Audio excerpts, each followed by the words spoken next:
បងដើរកាច់ការយកមកបូជាឲ្យគូអំផងជាទីសំជួងតែត្រង់នោះល្អព្រះអើយជួយផងក្រុមម៉ែបងណាំចិនបងជាប់ស្នេហ៍តែបងហូបមួយលោកអូនស្លាប់រួយរំខានបងកាត់ទៀមអាចជួយគាត់ចាំណាំ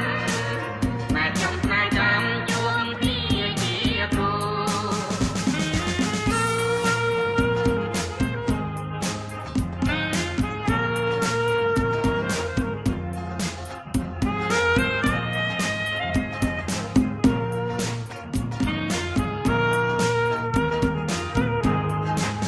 អំបងតែថ្មីស្អីបំរាំងទុំ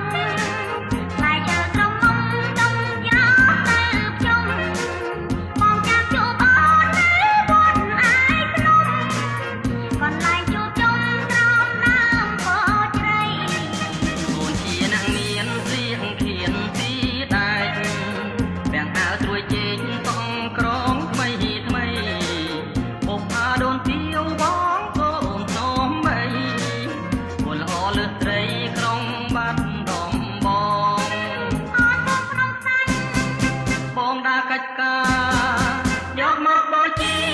ឲ្យគូអំផងពីទីសំជួងតែត្រង់នួនល្អ